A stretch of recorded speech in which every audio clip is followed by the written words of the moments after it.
Hello, everybody. Welcome to the channel. I'm Collin, Project Constitution, and joining me tonight is my co-host, Steve Bennun of Israeli News Live on YouTube. We've got quite a show for you today.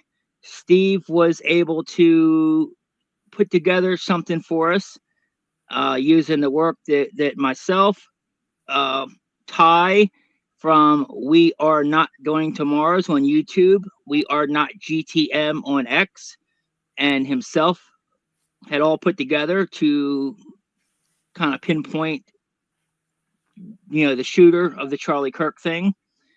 So Steve is gonna. I'll let him take it from here because he's the one that made us last discovery here. Listen, thank you, Collin, so much for that. And I do want to say, you and Tai Norman, even Gideon, that was on with you guys the other night, did an amazing job. So many people have worked tirelessly in trying to find the assassin, the true assassin of Charlie Kirk, and not Tyler Robinson, who is clearly a patsy for the government to cover this up. And I say the government, listen, don't hold the Israeli News Live name against me. Me and my wife have talked about it many times about changing that name, but a lot of people still come because they can get their eyes open regardless, because I think Israel has a lot to do with what's happened here. And I really want to thank to Candace Owens, who has tirelessly been on this case, Tucker as well, so many that they just have been trying to get justice for this man, and it's gone down some pretty dark holes. And I will say, Collin, I can't say emphatically that this is the shooter, but we have found the source of the laser, and that I think is going to be very, very instrumental. It was, Ty did a lot of work based on the laser. Just really incredible work. You found that bullet that was hanging right above the area where Frank Turnick is standing at, and then the shell casing that you caught coming down inside the tent. And oddly enough, I feel like that the evidence that we're going to present here in just a moment could, in fact, link all this information together. I even talked to Jason with Crowdsource today, because that's where I got to see this image that really caught my attention, only to learn too that you had this image yourself, this video footage. So I'm going to take and let me get to the right. Okay, I see it right there. I will take and share this on here, and I'm hopefully, I don't know if this is working properly or not for me, but I'm hoping that this is going to be. We did intend to share this on our YouTube channel as well. So maybe on Israeli News Live, this is running live right now. So if you guys have joined us, thank you for joining us tonight. Collin with Project Constitution. This man has probably worked more tirelessly than anybody I know of. We've made a lot of mistakes, including myself, along the way.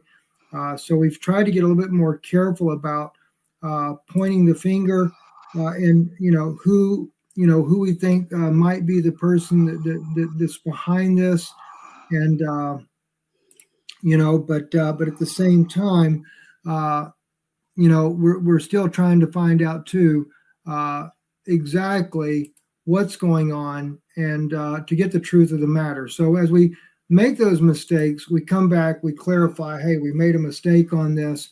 But Jason, he actually sent this to me in a text today because he knew I reached out to him, and we had a chance to talk as well. And I can tell you, Jason was shocked himself by what I shared with him in there. And it's really what it is. This particular video, and this is something Paul confirmed with me as well. There were, from what I understand from Jason, there were brothers that were standing there videoing this at the same time, both of them using a very high resolution on their phones. And I had seen Frank Turnick's phone capture a laser early on, very close to the very assassination time frame. If we went back into my old videos, you'd see where I did a video on that. And I think that's kind of where Collin and I got connected, and then Tai Norman came into that as well. We began to look at the different things, and Collin found this bullet that was just hanging in the air above it. But, you see a bullet and you can't really tell where's it coming from. And when we looked at the laser that will appear, and let me pull it back to Frank's phone here where you can see that. You're going to see right there, I'm going to use that little screen on the left-hand side to start with to get to the right spot on here. There it is right there. You'll see that laser right there in Frank's phone. And I'm going to picture that real quick, and Collin, let me know if for some reason, well, so I'm going to picture it. Let me just see here. Let's see here. I want that to work, but it's trying to be a little bit radical on me right now. So let me quickly hit it to make it upload again real fast. And we don't want to waste a lot of your time, guys, tonight. We're just trying to get in here and show some things to you. But let me... We'll probably release a video going into a little bit more detail on it later on.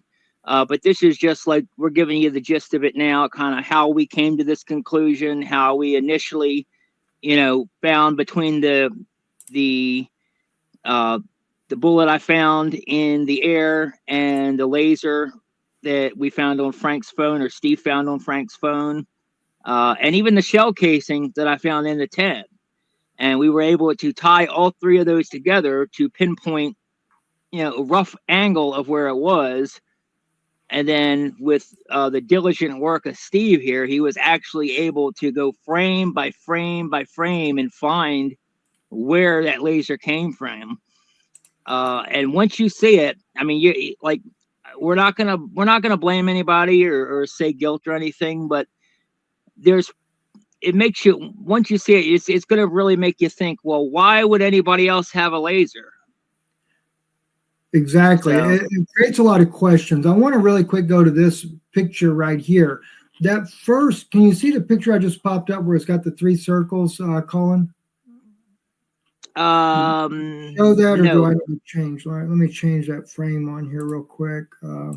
Yeah, no, we don't have the three circle one. Okay, let's see here. We're going to take and let's see, I'll start it again. Share screen, share screen. It kind of argues with me in the process of this. Let's see.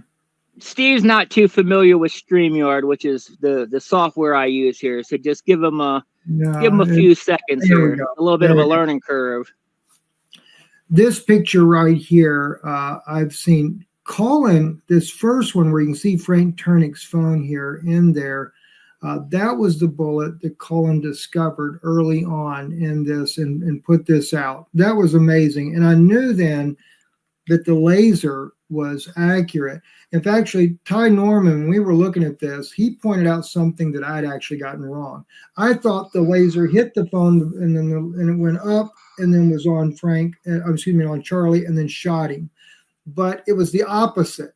Charlie was hit, and as the laser is going down, the phone captures that laser. But I'm sitting there looking at this, and I'm like, where did the laser come from then? And oddly enough, right here in this very picture you're looking at, according to what Jason said, there's two guys filming this, and this latest film was the other guy. I always had the first guy filming it from the other direction, from Charlie's right side. And I saw on Frank's phone, this guy with the black shirt and this guy with the white T-shirt, I seen a laser dot right on his shoulder there.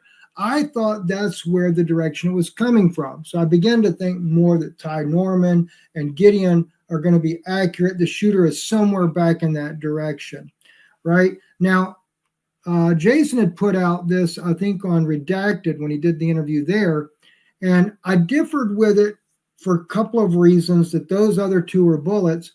One of the main reasons is the middle one here, theoretically, is further away from the camera that's taking the picture now. Should have been smaller, like what Collin had discovered to start with. And then the second one back here, when you're looking at frame by frame, it appears after this one appears. So I knew that couldn't be a bullet. And by the way, I've got amazing video footage that I've seen that I got from Collin. Bugs flying around everywhere. Bugs tend to look like that.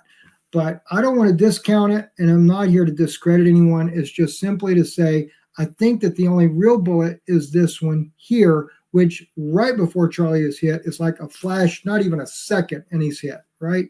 So, so we'll kind of leave that alone. But it did then give us the idea, though, regardless, right or wrong or not, it did seem to indicate then that the bullet must have come from behind the tent area somewhere.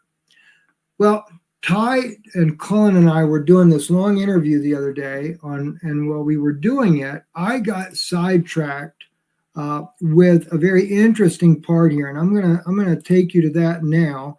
And that was this video, but it was a different video. It was the brother of the guy that I was watching, and the guys were talking about different things that were going on that we've picked up on and seen, and I'm like, yeah, that's pretty cool. But then I started noticing, not only did I see in Frank's phone this laser image that was popping up in there, but I also noticed someone was moving in the reflection of the screen of his phone. Well, kind of for fun, I've played around with MRIs for a number of years, more as an amateur. I'm not a doctor or nothing like that, but I love to read imagery. I learned this from the government years ago, how to read imagery. And I started seeing this. And I'm gonna slow this down to 0.25, a quarter frame, instead of the full frame speed here. I want you here. If you'll notice, that laser left the phone. Charlie's already hit. His necklace is flying off, like you can see here. Let me back it up. We'll see it here, right there, pop up in the big screen here on your right. Okay, here we go. All right, right there. Notice, though, in his phone right now, there are images of people in the phone right now in the way he's got it. He changes slightly. As he changes positions, I see the phone move, right? Watch his phone close. All right, there you go. I'm going to freeze frame right there. Now, if you can you see that, Collin? You see the guy's arm right there in that frame right there? It's on the big screen, not the little small screen there, but the big screen. Yep, we see him. Okay, now I'm going to take it another click forward. That's 7 seconds. Now, by the way, I think Jason recorded this, played it over and over a little bit. So right there, there, I dropped down too quick. Let me back. All right, there you go. Now you see the guy's hand. You see this hand going? Yep. See his arm going up? He's wearing a short sleeve, and right up under his arm is his sidearm. That's the policeman. The policeman that was standing there, which, by the way, and I can show you that before we go further, I think it's really important, Collin. Or do you have that screenshot, Collin, where we can see the entire crowd on there? I can get it if you don't have that. Let me just. I don't have it on me easily. I mean, might be able to find it. I'll do it real quick. Hang on 1 second here. I'm learning to go a little faster with this rascal here. So, all right. So here's what we're going to do here. Let me pull it up. All right. So I'm going to drop that down. Here we go right there. There it is. Now I'm going to come back and share the screen again. And thank you guys for your patience. I am completely new at this. And if the people on my channel are watching this, it's a miracle because I have no idea if I did it right. He definitely did. We have 1,000 people in here, and they certainly. I don't draw those kind of numbers on YouTube, so they got to be yours. All right, here we go. And I got Candace on here too. I do want to tell Candace, thank you. You've really done an amazing job, lady. You have done an amazing job, and you're persistent. Everything that we're doing is backed by Candace. She's our leader right here. She's doing a great job, and I know why she's doing it. Her heart is true in it, and everybody's attacking her, and it's undeserved because she's doing what nobody else is doing. You know, this is what the FBI should be doing, and they're not. Exactly. All right, here's what we're looking at now, the front view.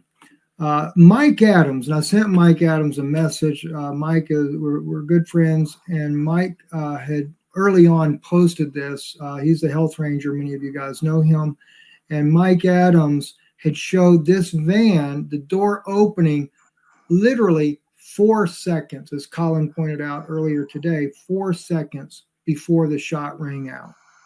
All right. And so what I did when I first heard that, I began to look. I actually have the red arrow going through Charlie because in one particular image that I have, and I'll share it a little bit later, I believe that Charlie was shot in the side of the neck, and there's only one frame only where his shirt pulls out far enough where I think you can see the entrance wound.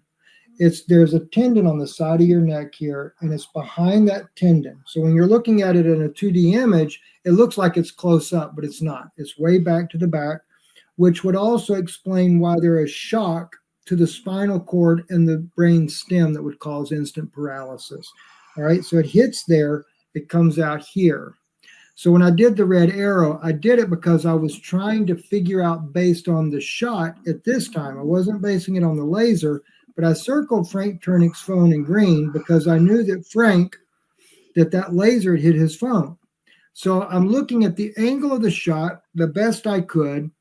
It goes right past Frank's phone, and I used the van because Mike Adams had talked about that was kind of strange. And I thought, maybe the guy's in the van. Well, from what I've discovered today, he's actually right behind the guy with the glasses inside the van. All right, we'll go into that in a moment, though. So let me take and we'll stop. Go ahead. Let me go ahead and I have another video of where you can actually see the van trunk open beautiful. Or whatever. Beautiful. So I would like to show that too, because that really shows just how shady it is and weird that is. Okay, let me stop this shit. Too many.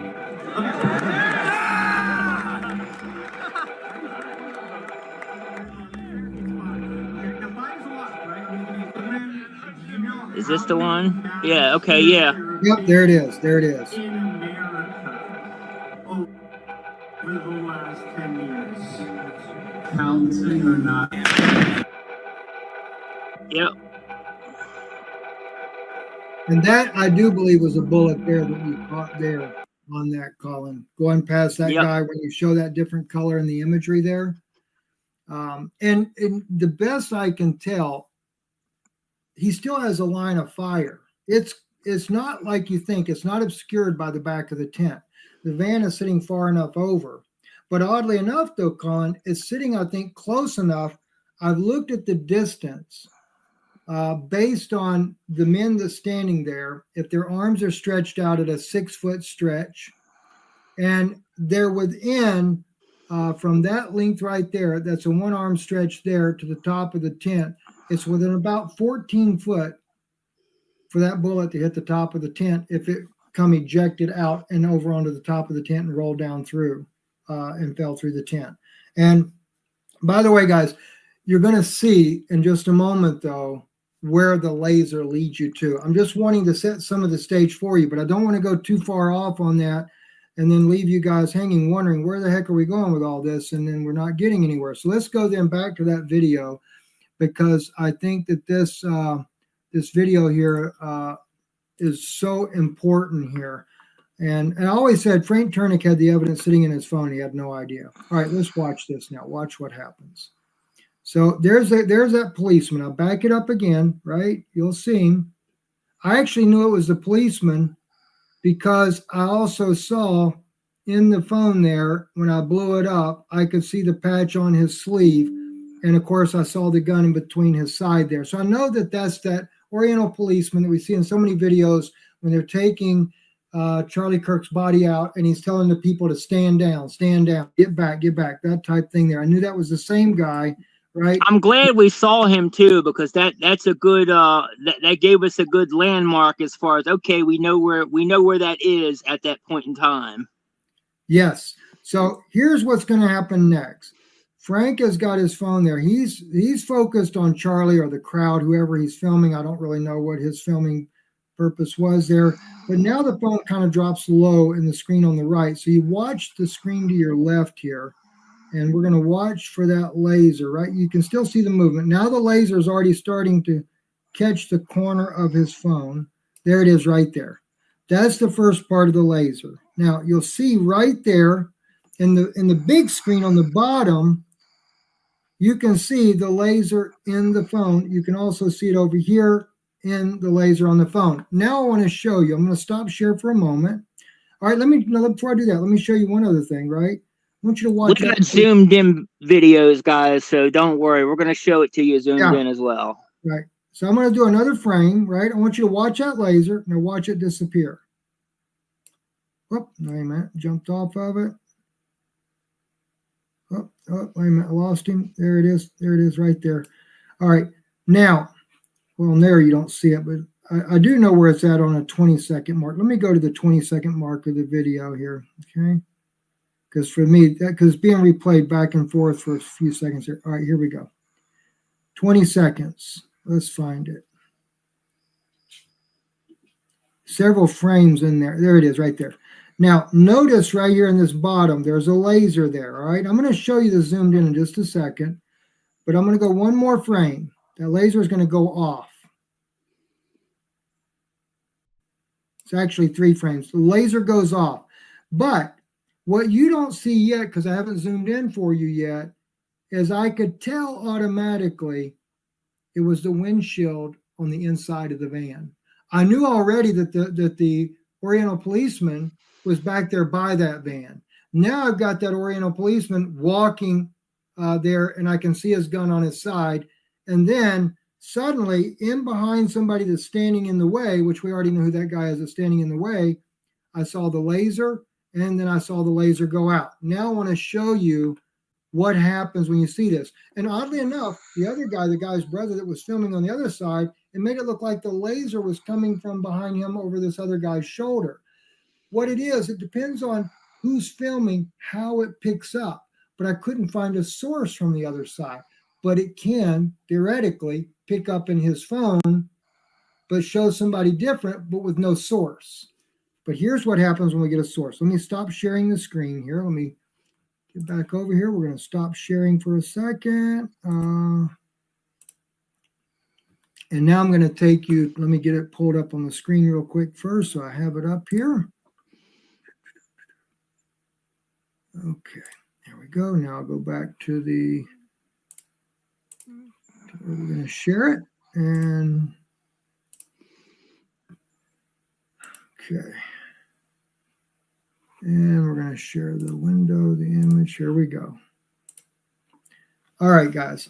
Now, you're looking at Frank's phone zoomed in like 1,000%. There's the laser in his screen. Is it able to see my mouse okay when we're doing this?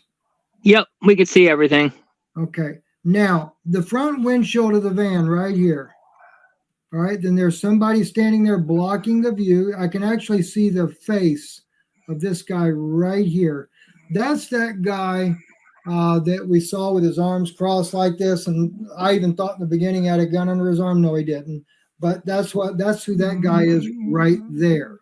All right. Yep. Beside this van, somebody's got a laser pointed and it's reflecting off of Frank's phone.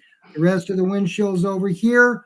Okay, it's kind of hard to tell too because you're looking at Frank's phone and the Frank's phone is not the van, but we see the windshield of the van. Now, all right, we can also see the white behind that is actually their shirt too. It's actually light blue, not white, I think. Yes, but that yes. You can make out that's their shirt as well.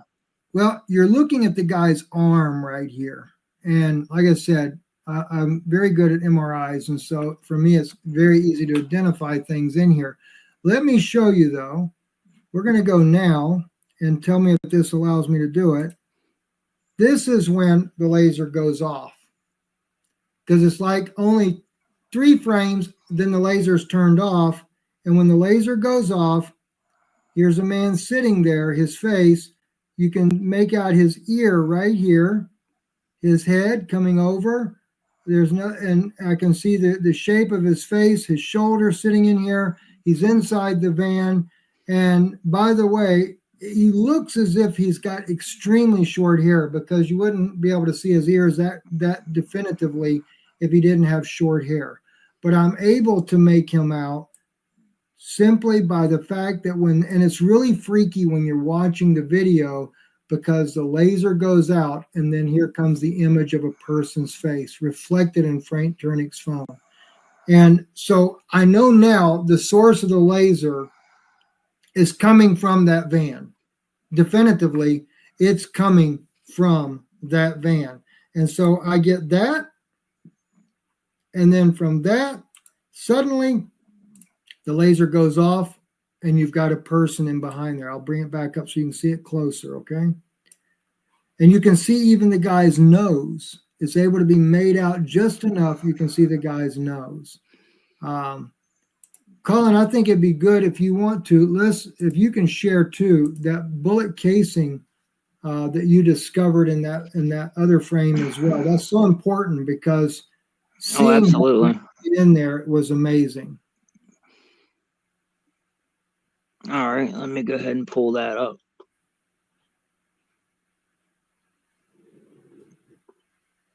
And we are live on our channel as well. That's amazing. I didn't know it worked out that way. So it shows that we are live.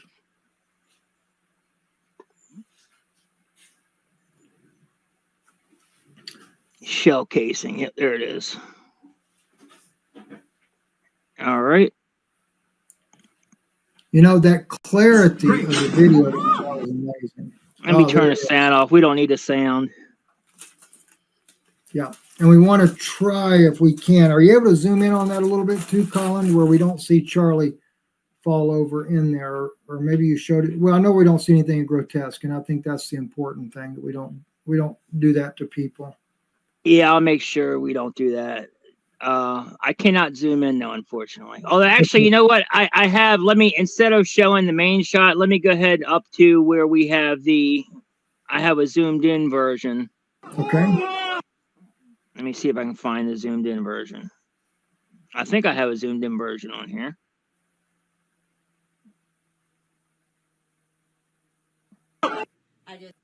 Yeah, here we go. There it is. There it is. All right. So here we go. This is, I discovered this here. You can see it appears that a shell casing is coming out of, there's a little crack, a little black crack. I don't know if you can see my mouse or not, but there's a little black crack up there. If you're looking at the screen, it would be on the left-hand side there, but it would actually be Charlie's right-hand side from where he was sitting, on the same side as Frank Turnick. Yes. But let's go ahead and play it and pay attention to that black. I wish I could highlight it or something, but you'll see it. You'll see the thing pop out there. It's a shell casing that pops out of that little crack there. Well, the odd thing is what I noticed when you sent this to me that night, Collin, when you slow the video down to 0.25, you watch it, you can tell it drops in between like a flap in there, right? And the bullet drops down and then rolls under the plastic and then comes out. Exactly. And that's what gave way to the idea that maybe it was a corner shotgun behind the tent or something like that at first, by that young lady that come up with the corner shotgun. But the more and more that you see behind the tent immediately thereafter, it becomes questionable at that point. I still can't rule it out completely, but it just becomes questionable. I agree. So disregard us talking about the corner shot on there. We don't think it's that now, but just pay attention to what you see. Matter of fact, let me pause. Well, no, I don't want to pause. I want to be able to hear the shot. It is right there. Middle part. I'm hoping. Yep. Boom. Right there. You see it? Comes right there. It turns and shoots. It's at a downward. It's right there. And it shoots right down at a very downward angle. At the back. There it is. You can see it lifting up as it's rolling. Yep.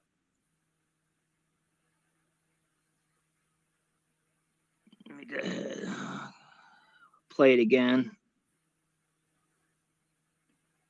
Sit here because I have nothing else better to do but to show you this right here, exactly where my hand is. Boom. I'm going with absolutely nothing. Just gonna let you watch that middle part. Pay attention how it looks like it gets stuck or rolls. Yep. There it was. That was so crazy. Can you freeze frame it when it drops, Collin? Because it seems to be so obvious that it is a shell casing. It appears almost like a 9mm type of shell casing. But you see the right there. Yeah, there it is. You see it caught, and then it rolls a little further down. Wrong way. And then it dropped out. Yeah, we got There there. it is right there. There it is right there. So it is, And I mean, it's it's just, oblong. Definitely looks like a shell casing. exactly. So I was very convinced myself that that was a shell casing. And now that we put these different ideas together, we're looking at this laser. We look at now that we have the source to the laser. And so I think that, you know, if nothing else, and again, I don't want to say that the person that is the source of that laser clearly is inside that van. Did he pull the fatal shot, or was he playing around with a laser that hit Frank's phone? And by the way, I took before coming on, I have a laser on one handgun that I have, but it's not infrared. If you use a red laser and it hits a phone, it'll still be red. If you use an infrared laser, you won't see the light going through the air because it's so lightly done, but it appears in a phone as a white light is what it appears to be. Now, another thing that me and Collin talked about a little bit before we started the broadcast tonight is, and that when we were looking at that, I said, what if it was the idea he's got a flashlight or he's holding his phone filming with a light on, which would make no sense really. But let's just say he had his light on his phone. Well, for that to dance around on Frank Turnick's phone in such a tight space as it did, no more than like on the face of a phone, a 1-inch space there, is theoretically, it's just not possible at that distance. If you're holding a camera phone light and the slightest little movement you make, it'd be 2 or 3 feet in the other direction. But if you have a laser, using a weapon with a laser that is honed on a target, and you're just coming down off of that target, it maintains that steady bead. And that's what we see in there, a steady bead until it's turned off. And when it's turned off, we get that crazy thing there. I want to go back to the video if we can one more time, Collin. And then you please share some of your thoughts as well here. But which one you want to? You going to go back to your video or the shell casing? What do you want? I want to take them right back to the video that we saw. First, before we do that, let me just hit Candace real quick too here. This young lady catches a lot of flack for what she's saying.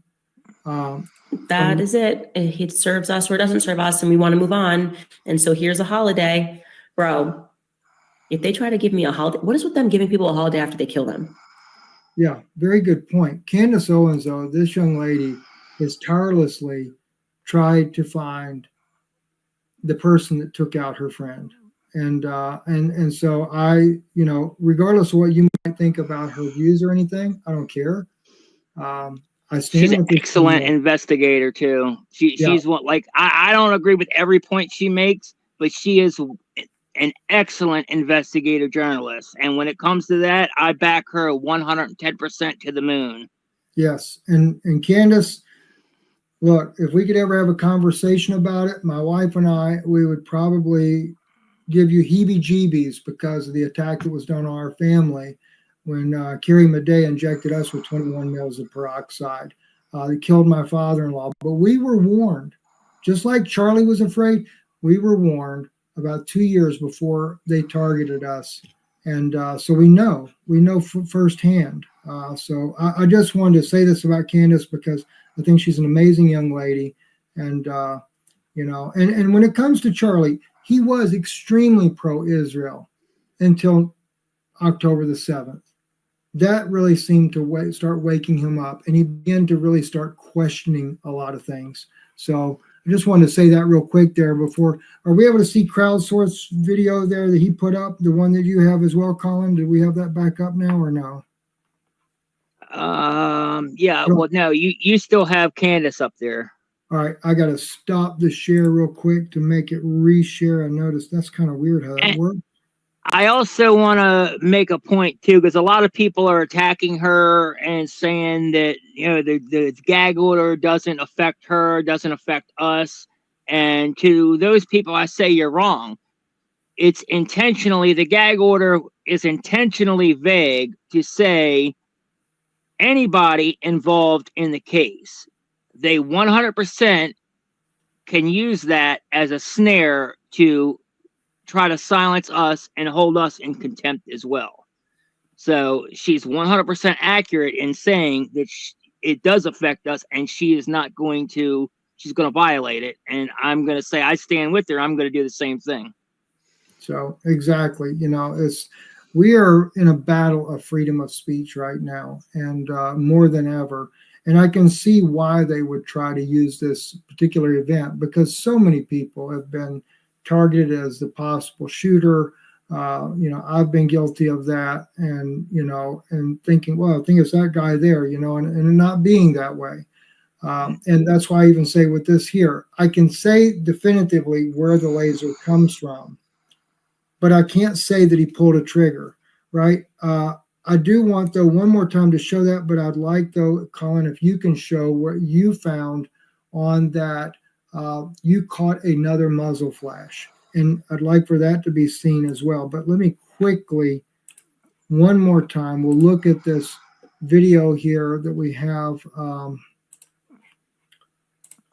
And what it is, I think we're still at 25. I want to actually let it play for you, because it doesn't show anything graphic. I want you just to see it, so you watch slowly. I want you to be able to see the movements in Frank's phone. I think it's so important. And when it goes slow, you'll actually see it for yourself. And like I said, it's just shocking there. I don't know if it's going to load right for me or not. Let me just see here. Let's hit it again like that. That might help it. All right, let me just slow it down.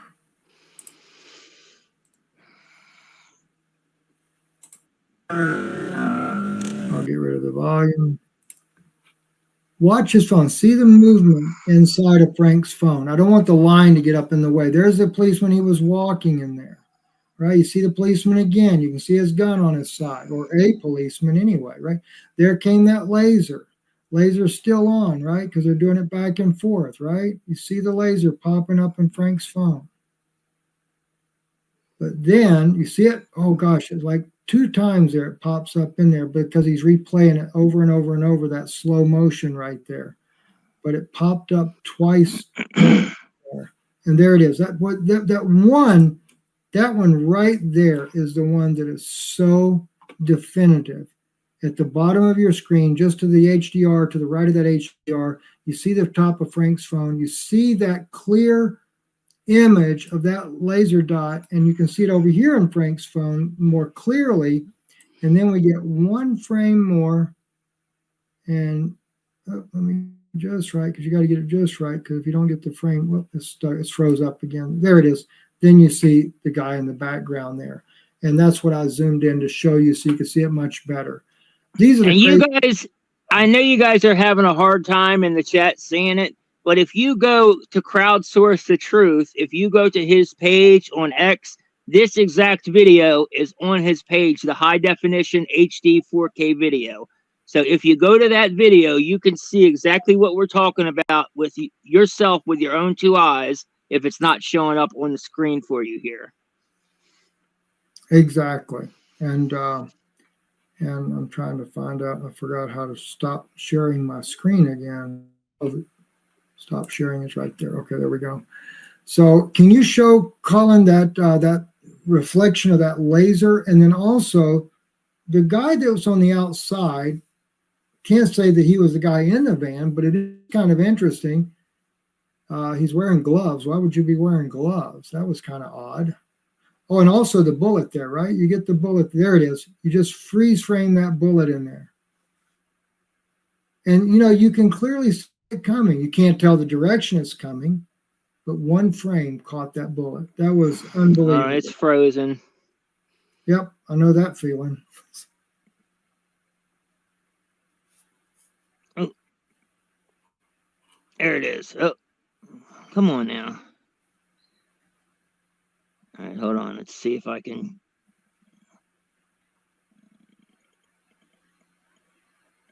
All right. Yeah, I'm not sure if that is the actual bullet there, because I'm thinking that might be the bullet now, just a different angle of it. I thought that might have been a muzzle flash, but that actually may be the bullet. Right there, right over top the corner of Frank's phone. That is the bullet. That when you found that, Collin, that was the bullet, 100%. Yep. And when I did see, what I did is I knew where the bullet was when I did some path work to try to determine what's what on there. You know, and that's how I was able to, you know, it's hard because you got to remember you're looking at 2D when you're looking at video. You're not seeing 3D. You can't tell for sure where that came from. You're assuming it comes from a certain direction or whatever. But clearly we see, even in this video, Frank's phone is facing over his left shoulder. He's left-handed undoubtedly, or at least he's holding it left-handed. And because it's over his left shoulder, it's mainly picking up people behind him. But go ahead. And we can, you know, just one particular point doesn't give us the trajectory, doesn't tell us where it's coming from. We can kind of assume where it might be a rough direction, but the key thing is when you can put multiple pieces of evidence together to paint that picture. So between the shell casing, between the bullet that I found, between the laser that Steve found here, you put them all together, and we know roughly, we can pinpoint where the trajectory of the bullet came from, where it originated. And then going back with what Frank or what Steve did, going back frame by frame, and very genius actually to look in the reflection of the cell phone to see where that came from. I wouldn't have thought of that. So that's a very genius move on your part. So definitely kudos for that. But when you do, you can see it becomes very apparent exactly where it came from, and you can even make out the person that's in that van. And there's another video, we'll get to it before we get off, there's a person that was hanging around the van in a light blue shirt that was wearing gloves, and we're going to get to that, but that could potentially be the person. I don't want to say definitively because we don't want to accuse anybody, but it's definitely a person I want to try to identify and find out who they are and maybe why they were there. Exactly. Very, very good. We're not going to keep you guys a whole heck of a lot longer here, but we just want to get the most important information out here. And look, we're looking too for people that, have better expert analysis and examining these things here. It did alleviate too the fact that when we're looking at the possibility was Frank shot in the ear. I actually did think that at one point, maybe not Frank, but Charlie, that he was shot in the ear. And at one point I did consider that as well. And, I will say though, tell you what, real quick, I'll share this one image here. I don't want to get off into the weeds, but they're like, when we say shooter, we think we may have identified a shooter. It's one of the shooters. There was definitely multiple shooters there that day.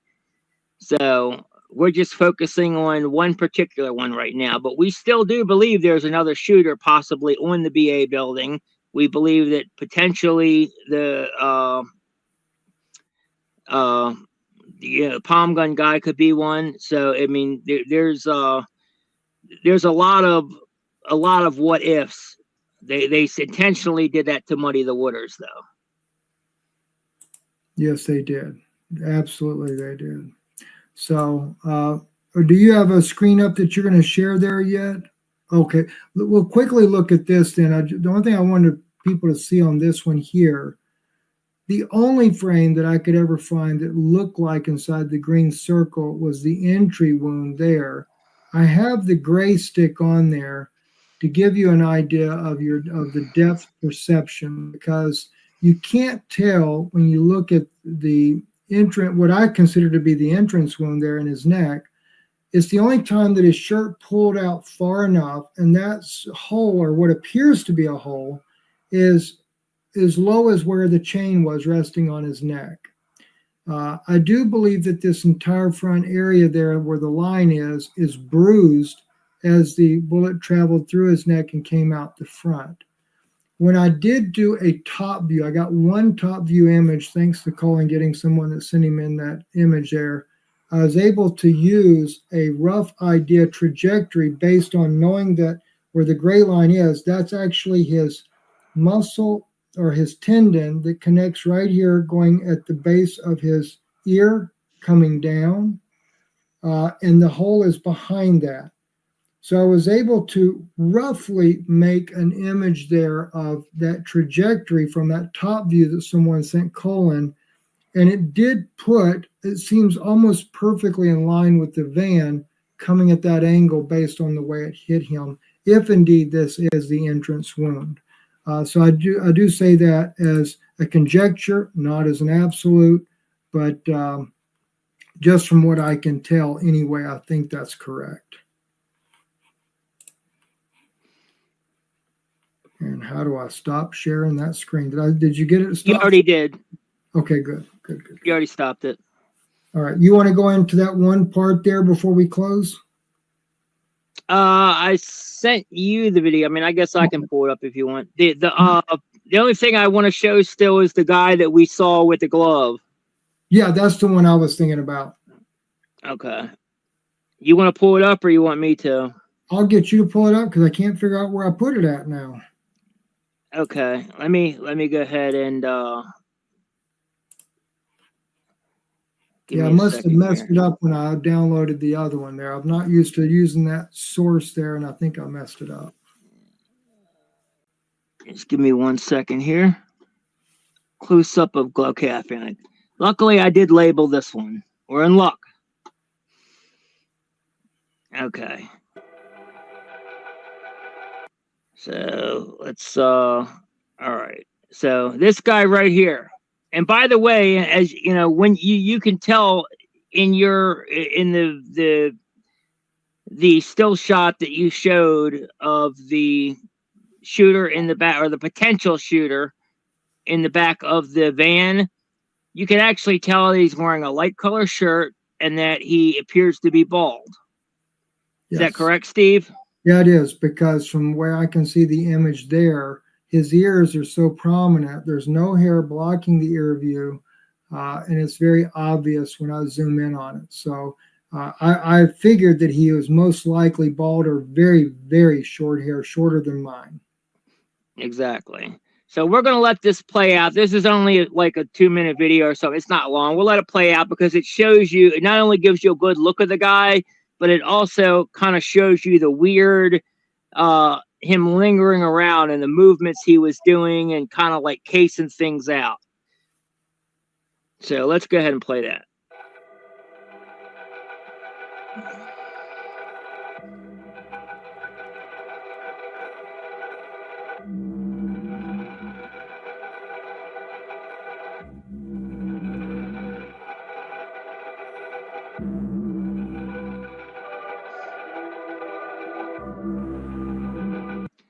And in this, when he turns around there, you can actually see that he's wearing gloves, which is another thing that's very odd.